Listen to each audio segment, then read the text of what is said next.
Ok, donc dans cette vidéo, on va voir comment exporter nos modélisations de manière à pouvoir les imprimer avec une imprimante à filament, donc une imprimante FDM, dans le cas qui nous intéresse là, actuellement. Donc on a la première pièce qu'on va imprimer, en fait on va imprimer quatre pièces ensemble. La première va être la 010103, donc notre crochet rotatif. Ensuite de ça, on va imprimer la 010106, c'est-à-dire l'engrenage à cliquet. Ensuite, on va imprimer la 010108, l'engrenage conique. Et finalement, le pignon conique, donc la pièce 010604. Ces quatre pièces-là vont être imprimées dans la même matière sur le même plateau d'impression. Donc c'est pour ça qu'on les exporte ensemble et on va configurer leur impression là, tout d'un coup. Donc assurez-vous dans vos modélisations que votre, votre arbre ici, là, en fait le trou pour l'arbre mesure bien 8 mm de diamètre. Donc si on a 8 mm de diamètre ici, ça va fonctionner. On va rentrer avec un léger serrage.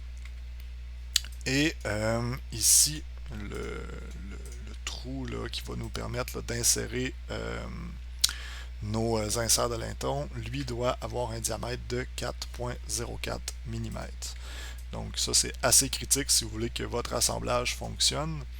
Donc vérifiez ça avant de procéder. Une fois que ça c'est fait, on va tout simplement cliquer sur notre composant principal pour notre modélisation. Donc en haut ici, on clique droit et on va cliquer sur enregistrer en tant que mariage. Une fois que ça c'est fait, on va aller déplier les paramètres d'affinement. Avant de poursuivre, assurez-vous que affinement il soit à haut. Ce que ça permet de faire, en fait, c'est d'éviter d'avoir des arcs de cercle qui sont facettés. Donc, si vous le laissez à moyen ou même à faible, vous allez avoir là, un paquet de petites lignes droites qui vont composer vos arcs de cercle. Ça va être visible au moment de l'impression. Ça fait des pièces qui sont un peu moins intéressantes, je vous dirais. Puis, dans certains cas, des pièces qui sont carrément dysfonctionnelles. Donc, assurez-vous que ce soit haut. En haut ici à format, on va le mettre à 3MF et on va cliquer sur OK. Il y a une fenêtre pour l'enregistrer qui va s'ouvrir. Donc le type de fichier, le nom, tout ça, on laisse ça comme ça. Nous, on va s'assurer de cliquer sur enregistrer sur mon ordinateur. Et vous pouvez aller sélectionner là, le dossier là, dans lequel vous hébergez votre modélisation. Donc dans ce cas-ci, par exemple, j'irai dans mon dossier à moi, là, qui se trouve à être dans les dossiers du Fab Lab. Le vôtre doit être sur votre cas ou une clé USB peut-être, votre ordinateur personnel à voir.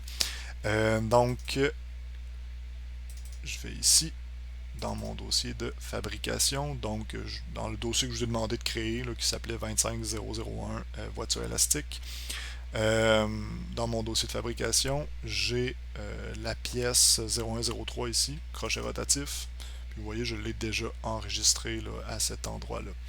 Donc ça me permet de me retrouver avec mes fichiers de fabrication. Comme ça, si j'ai besoin de le réimprimer, ben, il est déjà exporté, je sais où le trouver. Je connais la version aussi qui a été imprimée, donc la dernière enregistrée dans Fusion. Ça peut être assez intéressant si vous faites plusieurs itérations sur une pièce là, de cette façon-là. Vous allez être en mesure de faire un suivi là, de vos modifications. Si vous avez modifié une pièce, vous vous rendez compte finalement que la version antérieure marchait mieux, ben, vous avez une idée de qu'est-ce qui a été modifié entre les deux pièces de cette façon-là. Donc on clique sur enregistrer.